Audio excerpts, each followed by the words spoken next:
Recently, our Labour government in the UK had set out a plan to build 12 more new towns across our country.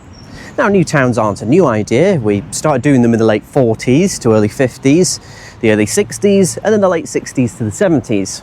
And so we're bringing them back, for better or for worse.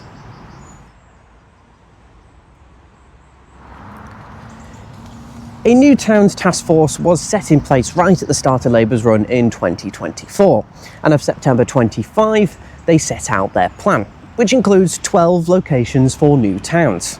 Out of those 12, majority are just infill and urban sprawl, but some of them are genuinely new towns, including Thamesford in Bedfordshire, which at the moment is a really small village, and also Adlington in Cheshire.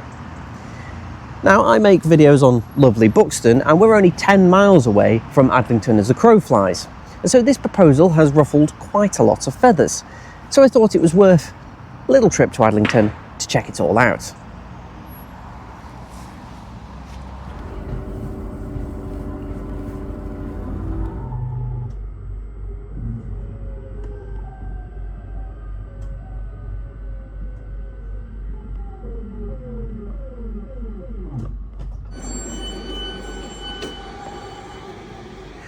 And here we are in Adlington train station. The existence of is very important because a lot of the new proposed towns are focused around current rail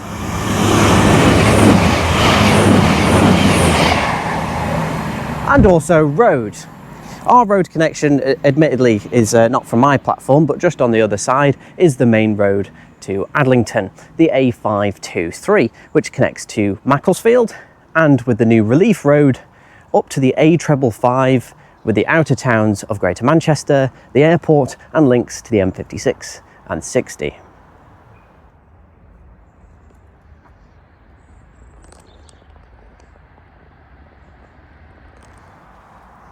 The village of Adlington is only small, being home to 1,200 residences, a Toby carvery, a church, and a car dealer. The plan for this new town then is to build up to 20,000 new homes. And factoring the average size of a household being 2.2, that's up to 44,000 people living in this new town.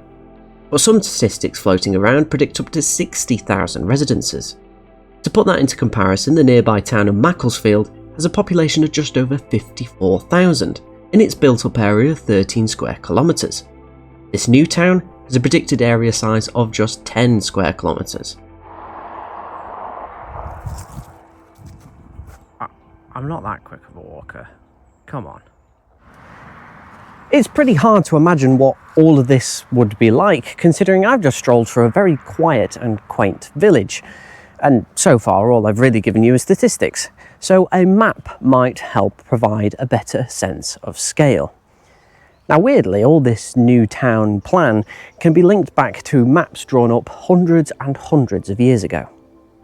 This is Adlington Hall and Estate, with the first building appearing on this site back in the time of the Saxons. It's had a long history of important owners and residences. It's also, still to this day, privately owned, and with over 7 square kilometres of estate land. It's this land and a few other bits that makes up Adlington's new town proposal. And as you can see from my crudely drawn map, it's massive. The estate basically owns all the land from Prestbury to Potshrigley to Poynton. It fills all this lush greenscape of farmland and woodlands between Macclesfield and Greater Manchester. And not to mention, all of it is Greenbelt, every single inch. Before I talk about the backlash, I think it's only fair to actually make a visualisation of this new town if it were to be built. And when I say new town, the thing that springs to most people's minds are places like Milton Keynes, Runcorn or Stevenage. Regardless of which one you think of, most are the butt of a joke. They were all based upon the then perceived future of Britain, and albeit outdated now, they were in fact successful. Many focused around the car, and today that's just not going to cut it. Architecturally as well, they were products of their time. So, do we have anything that we could use to envision what a modern new town could look like? And yeah, we do. We have quite a few options. One of those, albeit a little bit on the flashier side, is Poundbury, a development led by our king. Poundbury is an urban extension to Dorchester and has been incredibly successful, with architecture more akin to our great designs of our past rather than carving out a new style for the future. It focuses around gentle urbanism with commercial, residential and industry all together, a mixed-use concept with a focus on people, public transport and not cars. It does have a town square, which I think is over the top, and in some parts it has been victim to its own success, as it's so desirable house prices are not cheap and it does come with a risk of it being a theme park for the rich. Nonetheless, it proves that this country can still build with the pedestrian in mind and without majoritively offensive architecture. Another example is just up the road from Adlington. This, a brand new housing estate in Woodford built atop the old Avro factory and also its runway.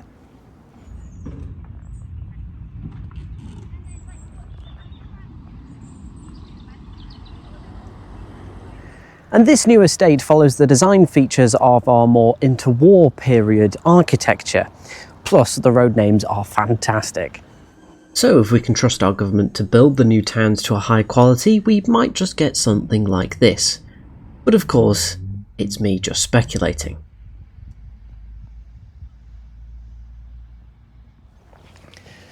Now, of course, we do need new towns in Britain right now. We have a severe lack of public housing, and I understand why they chose Adlington on paper. It already has a pre-established rail connection.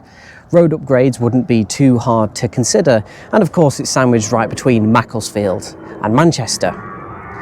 But as I said earlier, there's backlash, and quite a lot of it. Understandably, many people have come out to talk about the environmental concerns of this new town, considering, as I've already mentioned, all of this land is Greenbelt.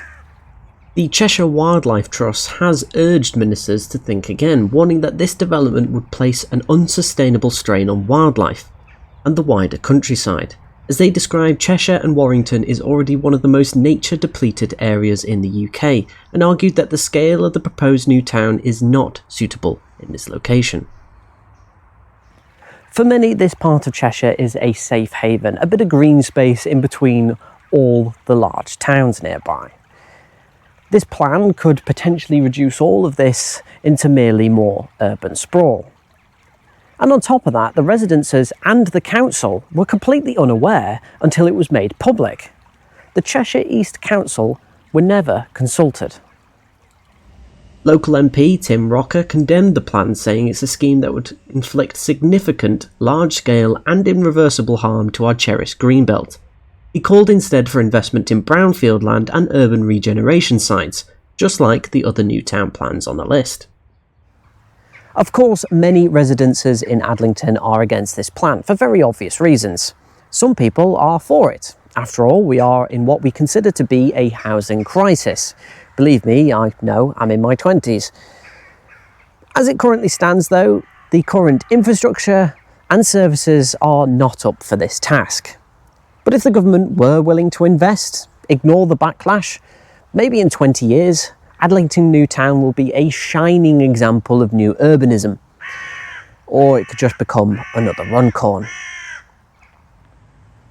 Of course, not a huge amount of information is out there right now, so please excuse all the speculation and any inaccuracies in this video. I just thought it was too important of a topic to ignore and wait until more comes out. With that in mind, well, that's pretty much it. Thank you very much for watching. A huge thank you to all my supporters on Ko-fi. If you've got any opinions on Adlington New Town or the new towns in general, please leave them down below. But until next time, ta-ra. Runcorn, everybody loves Runcorn. It's where your chemicals come from. Everybody loves chemicals. Rather important, as all the proposed new towns are focused around current rail and roads. Like that. That was so much louder than the other one.